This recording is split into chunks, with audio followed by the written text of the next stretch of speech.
Novels T V YouTube channel پر آپ سب کو خوش آمدید کہتی ہوں۔ چینل کو سبسکرائب کر کے بیل آئیکن کلک کر لیں تاکہ تمام ایپیسوڈ بر وقت ملتی رہیں۔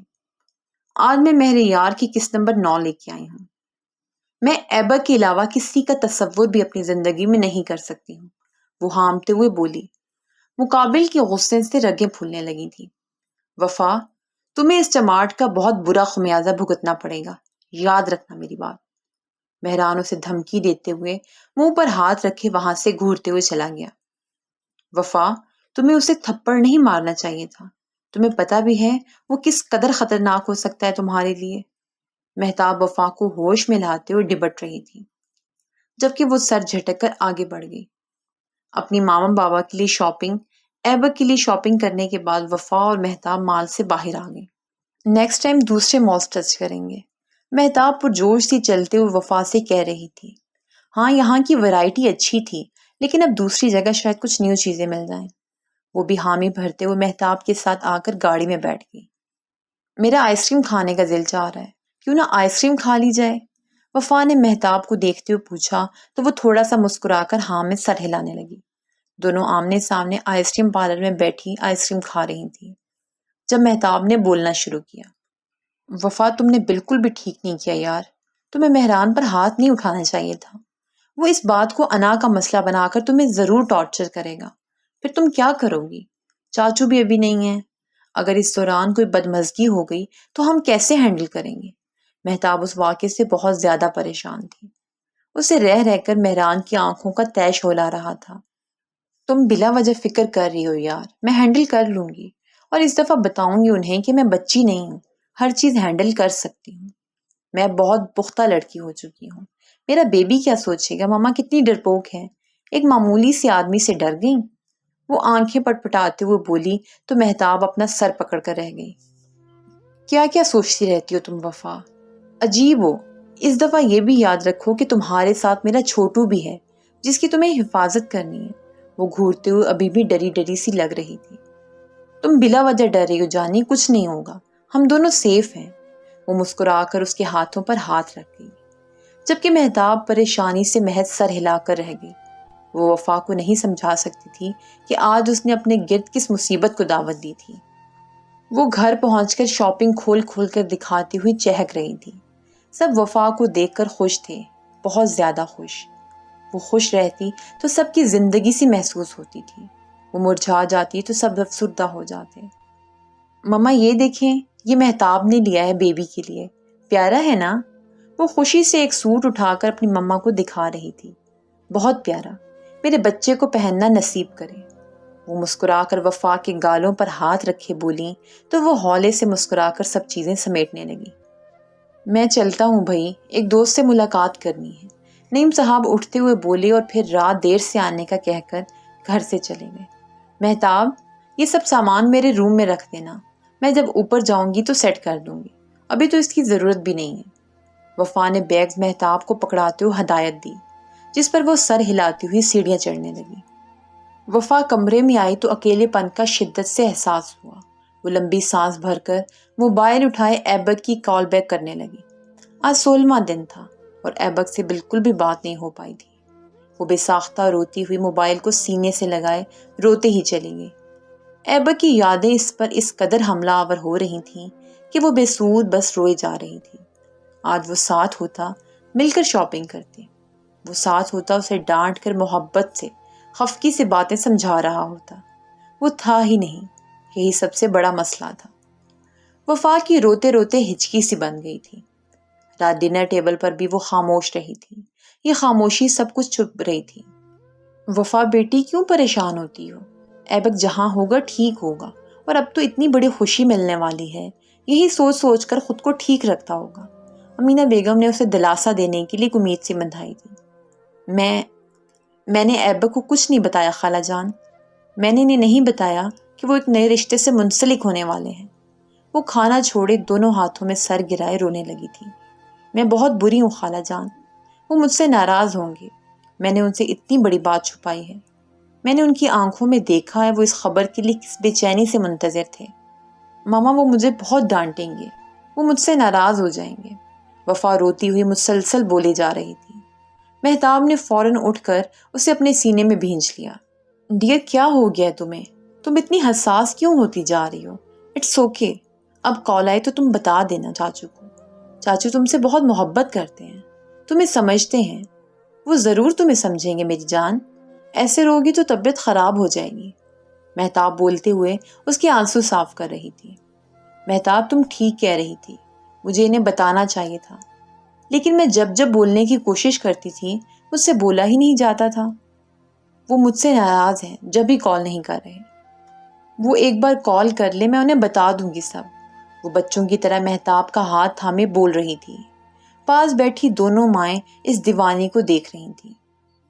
میری بچی بہت محبت کرتی ہے اپنے شوہر سے، مجھے یہ دیکھ کر بہت خوشی ہو رہی ہے۔ جب یہ رشتہ ہوا پھر شادی، میں پریشان تھی، ایج ڈفرنس کی وجہ سے میری بچی کو پریشانیوں کا سامنا کرنا پڑے گا، لیکن میری بچی آپ نے ثابت کر دیا کہ آپ محبت میں ڈوبی ہوئی ایماندار بیوی ہیں۔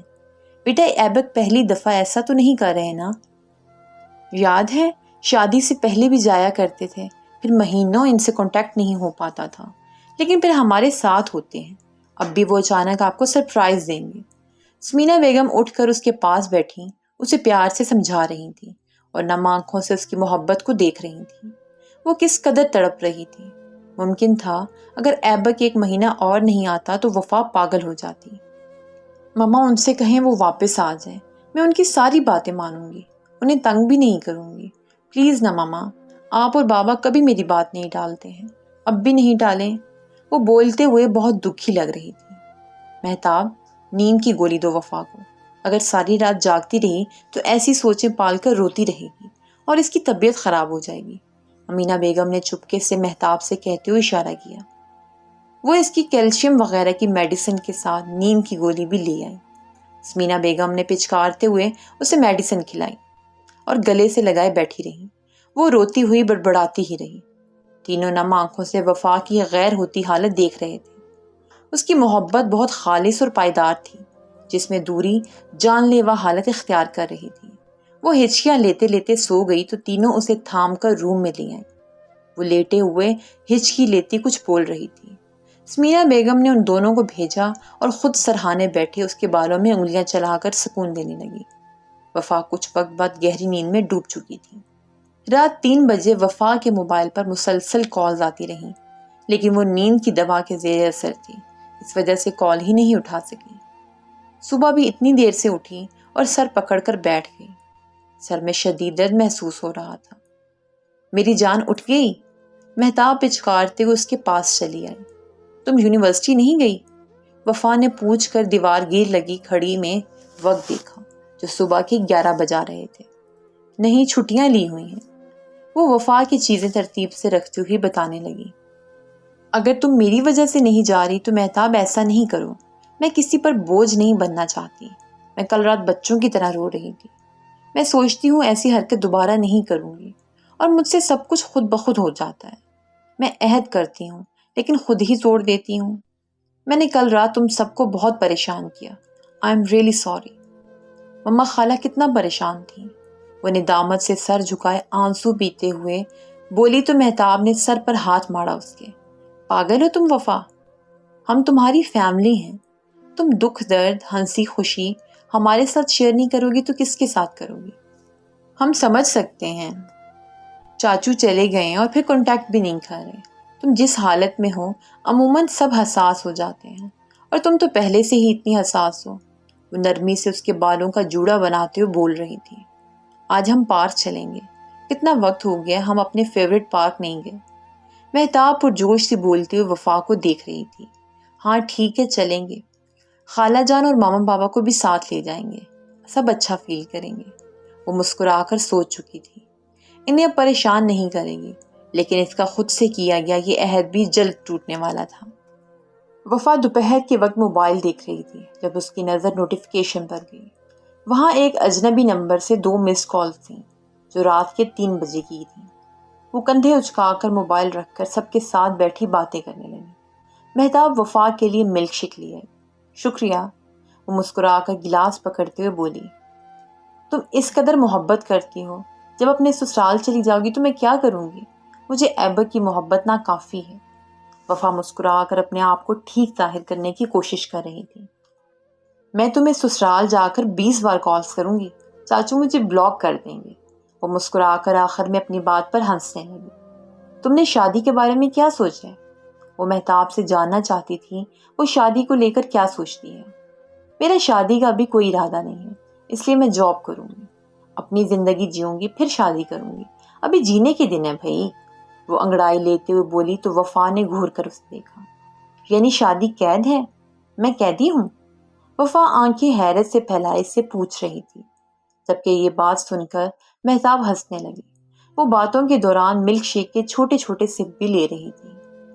بھئی تمہاری بات الگ ہے، تم دونوں میاں بیوی ایک دوسرے کے عاشق ہو، تو ایک لحاظ سے تم چاچو کی قیدی ہو، یہ قید زیادہ خطرناک ہے۔ مہتاب کی بات پر وفا کا چہرہ پل بھر میں سرخ ہوا تھا۔ تم جب ایسے شرماتی ہو نا میری جان، مجھے تم پر بے طرح پیار آتا ہے۔ چاچو کا نہ جانے کیا حال کرتی ہوگی۔ وہ مسلسل وفا کو تنگ کر رہی تھی، اور اس دفعہ وفا نے خاموشی میں عافیت جانی، ورنہ مہتاب نے اسے مزید سرخ کر دینا تھا۔ وہ شام میں پارک گئے تو وفا کو محسوس ہوا جیسے کوئی اس کا پیچھا کر رہا ہے یا کوئی اس پر نظر رکھے ہوئے ہے، لیکن وہ ارد گرد دیکھتی تو کوئی دکھائی نہیں دیتا۔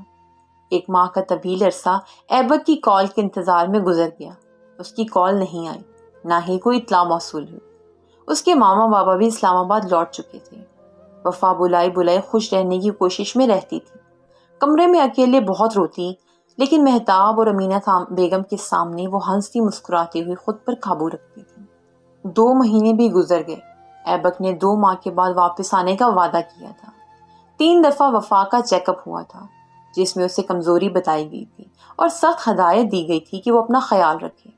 وہ باہر گراسی گراؤنڈ میں بیٹھی ہوئی تھی جب اورنج رنگ کی تتلی اڑتی ہوئی وفا کے پاس آئی۔ وفا اٹھ کر اسے پکڑنے کی کوشش کرنے لگی۔ اس پکڑ دھکڑ میں تتلی گھر کے اندر آ گئی۔ وہ سیڑھیوں سے شاید روشنی کی طرف جانے کی کوشش کر رہی تھی، جب وفا مسکراتی ہوئی سیڑھیاں چڑھتی تتلی کو پکڑ چکی تھی۔ 6ٹھی سیڑھی پر کھڑی وہ خالہ جان کو لینڈ لائن فون کے ساتھ کھڑے ہوئے دیکھ سکتی تھی۔ وہ پریشانی سے مہتاب سے کچھ کہہ رہی تھی۔ وفا نے آگے کو جھک کر سننا چاہا۔ وہ کس وجہ سے اچانک دونوں پریشان ہو گئی تھی۔ ایبک کی حالت نازک ہے بہت مہتاب، وفا کو نہیں بتانا، ورنہ وہ نہ جانے کیسا ری ایکشن دے۔ بچے کی زندگی کو خطرہ ہو سکتا ہے۔ دعا کرو تمہارے چاچو کو زندگی مل جائے۔ وفا کہاں ہے؟ امینہ بیگم نے آنسو کے ساتھ بات مکمل کر کے مہتاب سے وفا کے بارے میں پوچھا۔ اتوار ہونے کی وجہ سے مہتاب گھر پر تھی، اس نے یوں نہیں جانا شروع کر دیا تھا۔ وفا منہ پر ہاتھ رکھے سسکی روکنے کی کوشش کر رہی تھی۔ وہ جلدی سے نیچے جا کر خالہ سے پوچھنا چاہتی تھی کہ ایبک کو کیا ہوا ہے، لیکن ذہنی طور پر غیر حاضری اور جلد بازی کے تحت وفا کا پاؤں الجھا اور وہ ایک ہولناک چیخ کے ساتھ سیڑھیوں سے بل کھاتی ہوئی نیچے گری۔ وہ تکلیف سے مسلسل چیخ رہی تھی۔ تکلیف برداشت نہ کرنے کے سبب وہ فوراً بے ہوش ہو گئی تھی۔ امینہ بیگم اور مہتاب دیوانہ وار اس پر جھکی اسے پکار رہی تھیں۔ وفا، وفا، میری جان وفا، اٹھو، چاچو ٹھیک ہے وفا، اٹھو وفا۔ مہتاب روتی ہوئی مسلسل اس کا گال تھپ تھپا رہی تھی۔ امینہ بیگم بھاگ کر گارڈز کو بلا لائیں اور ڈرائیور کو فوراً گاڑی نکالنے کا کہا۔ وفا کو فوراً ہاسپٹل لے جایا گیا۔ 3 گھنٹے سے اس کا چیک اپ جاری تھا۔ وہ بے سدھ حالت میں پڑی وفا نے سب کی جان سولی پر لٹکا دی تھی۔ یہاں بیبی کے فادر سے سائن کروا دیں۔ نرس ایک پیپر لیے امینہ بیگم کی طرف آئیں۔ کس چیز کے پیپرز ہیں؟ مہتاب فوراً سے ان دونوں کی طرف آئی۔ بچے کی زندگی بچانا بہت مشکل ہے، اس لیے یہاں سائن چاہیے۔ آپ کی پیشنٹ کی بھی کنڈیشن ٹھیک نہیں ہے۔ نرس نے پیپر مہتاب کو دیتے ہوئے تفصیل سے بتایا۔ بیبی؟ وفا کو صدمہ لگ جائے گا اگر بیبی کو کچھ ہوا۔ مہتاب کسی بھی طرح بیبی کو نہیں چھوڑنا چاہتا۔ مہتاب ایبک کی طرح سوچو، اگر وہ ہوتا تو کیا کہتا؟ وفا ہوگی تو بچہ بھی ہو جائے گا، لیکن وفا نہ ہوئی تو ایبک پاگل ہو جائے گا۔ امینہ بیگم نے مہتاب کو صدمے سے باہر نکالا۔ وفا کی جان بچا لیں، میرے چاچو کی زندگی ہے وہ روتی ہوئی بولی تو امینہ بیگم نے سمجھا دیا، بچے کا باپ شہر میں نہیں ہے۔ آپریشن کے بعد وفا کو نیند کا انجیکشن دے کر سلا دیا گیا تھا۔ اس دوران نعیم صاحب اور اسمینہ بیگم بھی ان کی اطلاع دینے پر چلے آئے تھے۔ میری بچی کے ساتھ یہ کیا ہو گیا؟ اسمینہ بیگم روتے ہوئے دہائیاں دے رہی تھی۔ جو اللہ کو منظور اسمینہ، ہم نے کوشش کی تھی ایبک کی خبر وفا کو نہ ملے، لیکن وفا نے سن لیا اور پھر یہ سب ہو گیا۔ نہ جانے میرا بچہ کیسا ہوگا۔ امینہ بیگم روتے ہوئے سب بتا رہی تھی۔ مہتاب اور نعیم صاحب صدمے سے گنگ ایک جانب بیٹھے ہوئے تھے۔ وفا کو 20 گھنٹے بعد ہوش آیا تو وہ چیخنے لگی، مجھے ایبک کے پاس جانا ہے، مجھے ایبک لا دو۔ وہ مسلسل چیختے ہوئے اپنی طبیعت کا بنا احساس کیے دروازے کی جانب بھاگ رہی تھی۔ نیلے رنگ کے گاؤن میں وہ پس مردہ نظر آ رہی تھی۔ میری بچی سے کچھ نہیں ہوا ہے، بس کچھ چوٹیں آئی ہیں، وہ جلد ہی آئے گا، ہماری بات ہوئی ہے، نعیم صاحب سمجھاتے ہوئے بولے تو وہ انہیں دیکھنے لگی۔ وہ آ جائیں گے نا، مجھے اور میرے بیبی کو نہیں چھوڑیں گے نا۔ وہ بولتی ہوئی انہیں پاگل لگ رہی تھی۔ اسے ابھی معلوم نہیں تھا اس نے اپنے ایک قیمتی جان دوسری قیمتی جان کے صدمے میں کھو دی تھی۔ نعیم صاحب آنکھوں کی نمی کو چھپاتے ہوئے اسے سینے سے لگا گئے۔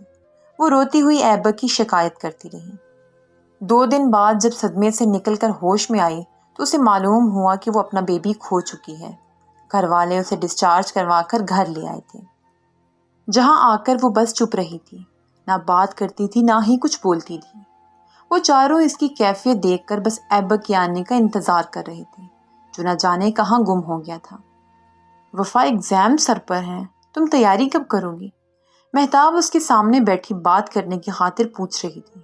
آج وفا کو ہاسپٹل سے آئے ہوئے 4تھا دن تھا۔ وہ بالکل خاموش سی زندگی گزارنے لگی تھی۔ اسے لگتا تھا اس نے ایبک اور بچہ دونوں کو کھو دیا ہے۔ وفا، تمہیں معلوم ہے نا اس سیمسٹر کے بعد ہم گریجویٹ ہو جائیں گے، پھر تم اتنی لاپرواہی کیوں دکھا رہی ہو؟ وہ مزید غصے سے بولی تو وفا نے نظریں اس کی جانب پھیری۔ ایسے کیا دیکھ رہی ہو؟ سچ بول رہی ہوں، سیمسٹر کے بعد ہم گریجویٹ ہو جائیں گے۔ مجھے یقین نہیں آتا یہ تم ہی ہو جسے پڑھائی کا بھوت سوار رہتا تھا۔ وہ وفا کی دلی کیفیت کو سمجھتے ہوئے صدمے سے باہر لانے کی ہر ممکن کوشش کر رہی تھی۔ وہ اب بھی خاموشی سے اسے دیکھ رہی تھی۔ تم بہت پٹو گی وفا، ایسے کون کرتا ہے؟ شاباش، میرے ساتھ واپس یونی جوائن کرو اور سب کو بتاؤ تم بچی نہیں ہو۔ وہ حوصلہ دیتے ہوئے اسے موٹیویٹ کر رہی تھی۔ وفا میری جان، تمہیں پتہ ہے میرے لیے رشتہ آیا ہے، اداسی سے بولی۔ شاید وفا اس کی اداسی بھانپ کر کچھ رد عمل ہی دے دے۔ وہ خاموش نظروں سے اسے دیکھے گئی۔ مت کرنا شادی، وہ چھوڑ جاتے ہیں جن کے بغیر زندگی کا تصور نہیں کیا جا سکتا۔ وہ بولی تو مہتاب کو لگا کسی نے اس کا دل مٹھی میں بند کر دیا۔ وفا، چاچو واپس آ جائیں گے، تمہیں اس بات پر یقین کیوں نہیں ہے؟ وہ ناسمجھی سے روندھی ہوئی آواز میں پوچھ رہی تھی۔ مجھے نہیں ہے یقین کہ وہ آئیں گے، میں نے ان سے ان کا بچہ چھین لیا، وہ مجھ سے ناراض ہیں، وہ اب کبھی نہیں آئیں گے۔ وہ نفی میں سر ہلاتے ہوئے صدمے کسی کیفیت میں تھی، جبکہ مہتاب وفا کی باتیں سن کر گم ہو گئی تھی۔ چاچو اگر واپس آ گئے پھر؟ مہتاب نے 2 ٹوک لہجے میں پوچھا۔ مہتاب کو حیرت ہو رہی تھی، بات بات پر رونے والی لڑکی اپنا بچہ کھو جانے پر بھی نہیں رو رہی تھی۔ وہ نہیں آئیں گے، میں نے ان کا بچہ مار دیا، وہ مجھ سے ناراض ہیں۔ وہ بولتے ہوئے لیٹ گئی۔ مہتاب حیرت سے اس کی کیفیت سمجھنے کی کوشش کر رہی تھی۔ وہ حد سے زیادہ گہرا صدمہ لیے بیٹھی تھی۔ مہتاب نے اس دن سے وفا کے ساتھ سونا شروع کر دیا تھا، کہیں وہ صدمے میں خود کو کوئی نقصان ہی نہ پہنچا دے۔ وہ آدھی رات کو اچانک چلا کر ایبک کو ڈھونڈتی تھی، کبھی رونے لگتی تھی، اس کی کنڈیشن بالکل بھی ٹھیک نہیں تھی۔ مہتاب، میں ایبک سے بہت محبت کرتی ہوں، تمہیں پتہ ہے، میں چھٹیوں میں آتی تھی یہاں اور میں جان بوجھ کر ان کے آس پاس رہتی تھی، وہ مجھے یہاں دکھائی دیتے ہیں۔ وہ بالکل خشک آنکھوں سے ایک رات مہتاب سے بول رہی تھی۔ دوسری صبح اس نے وفا کی کنڈیشن بتائی، جس کے بعد اسے سائیکیٹرسٹ کو دکھایا گیا، لیکن اس کا بھی کوئی فائدہ نہیں ہوا۔ وفا کی حالت میں کوئی فرق تو نہیں پڑا، البتہ اس کی کنڈیشن مزید سے مزید بگڑنے لگی۔ خالہ جان، میں یہاں کیوں رہتی ہوں؟ کیا میں چھٹیوں پر یہاں آئی ہوں؟ وہ ایک دن اچانک ماتھا مسلتے ہوئے اپنی خالہ سے پوچھ رہی تھی، جس پر انہوں نے صدمے سے اسے دیکھا۔ تم اس گھر کی بہو ہو میری بچی، انہوں نے پیار سے بتایا، جس پر وہ حیرت سے انہیں دیکھنے لگی۔ لیکن آپ کا کوئی بیٹا نہیں ہے، میری شادی کس سے ہوئی ہے پھر؟ وہ حیرت سے آنکھیں پھاڑے پوچھ رہی تھی۔ امینہ بیگم یہ بات سن کر رونے لگی۔ ایبک جب آئے گا اسے تمہاری حالت دیکھ کر بالکل اچھا نہیں لگے گا میری بچی، سنبھالو خود کو، وہ بولتے ہوئے روتی رہی۔ ایبک تو مہتاب کے چاچو ہیں نا، مجھے یاد ہے۔ وہ مسکرا کر انہیں مزید صدمہ دے رہی تھی۔ وفا، وہ تمہارا شوہر بھی ہے۔ وہ ڈانٹ کر وفا کو سختی سے جھنجھوڑ رہی تھی۔ ایبک مرا نہیں ہے، وہ واپس آئے گا۔ وہ ہمارا اکلوتا صاحبان ہے، وہ نہیں مر سکتا۔ مہتاب جب یونی سے لوٹی تو سامنے کا منظر دیکھ کر دوڑتی ہوئی بیگ اور کتابیں پھینک کر ان کی طرف آئی۔ ماما، آپ وفا کو کیوں جھنجھوڑ رہی ہیں؟ وفا، کیا ہوا ہے تمہیں؟ تم ہنس رہی ہو۔ وفا اچانک ہنسنے لگی تھی، جس کی وجہ سے مہتاب نے صدمے سے اسے دیکھا۔ امینہ بیگم بھی اسے صدمے اور حیرت سے دیکھ رہی تھی۔ ایبک نے 2 ماہ کا کہا تھا، اب تو 3 ماہ ہو گئے ہیں، وہ نہیں آئی۔ امینہ بیگم اور مہتاب نے سکون کا سانس بھرا کہ اسے اتنا یاد تھا کہ وہ 2 ماہ کا کہہ کر گیا تھا۔ میں معاف نہیں کروں گی کسی کو۔ آپ نے ان سے میری شادی کیوں کروائی؟ وہ مجھے چھوڑ کر چلے گئے۔ وہ بچوں کی طرح ٹھوڑی پر انگلی رکھے ہونٹ نکال کر بولی۔ مہتاب، مجھ سے اس کی یہ حالت نہیں دیکھی جاتی ہے۔ خدا کا واسطہ ایبک سے کہو وہ واپس آ جائے۔ ہم سے وفا کی حالت دیکھی نہیں جا رہی۔ مہتاب، اس کی حالت دیکھ کر میرا دل بند ہو جائے گا۔ وہ روتی ہوئی مسلسل گڑگڑا رہی تھی۔ مہتاب آنسو بہاتے ہوئے وفا کو سنبھال رہی تھی، جو ہونٹ نکال کر دونوں کو دیکھ کر ہنس رہی تھی۔ آؤ پارک چلتے ہیں۔ وہ اٹھ کر اسے دوپہر کے وقت تیار کیے پارک لے آئی۔ وہ بینچ پر بیٹھی گمسم سی پارک میں اکا دکا لوگوں کو دیکھ رہی تھی۔ شیڈز کے نیچے دھوپ کی تمکنت سی محسوس ہو رہی تھی۔ اچانک موسم بدلا اور 400 بادلوں کا رات چھا گیا۔ مہتاب ہاتھ میں جوس تھامے اس کے پاس آئی۔ وفا، گھر چلتے ہیں، بارش ہونے والی ہے۔ وہ اسے جوس کا کین پکڑا کر اس سے بولی۔ آج میں بھیگنا چاہتی ہوں۔ مہتاب، مجھے بارش میں بھیگنا ہے۔ مجھے آج اپنے وجود پر ٹھنڈی پچھاڑ محسوس کرنی ہے۔ وہ مسکرا کر بولتی ہوئی اٹھ کر شیڈ سے باہر آ گئی۔ اب ہلکی ہلکی فوار سے پڑ رہی تھی۔ مہتاب اس دیوانی کو گھسیٹ کر گھر لے جانا چاہتی تھی، لیکن وہ ٹانگیں پھیلا کر بچوں کی طرح ضد کیے گھاس پر بیٹھ گئی۔ جو اکا دکا لوگ تھے وہ بھی اب کہیں نظر نہیں آ رہے تھے۔ پورے پارک میں صرف وہ 2 لڑکیاں موجود تھیں۔ وفا، گھر چلو، بیمار پڑ جاؤ گی۔ وہ بارش میں تیزی محسوس کرتے ہوئے اسے اٹھا رہی تھی۔ اچانک سے وفا کی آنکھیں پتھرا گئی تھیں، جسم سے جان نکل سی گئی تھی۔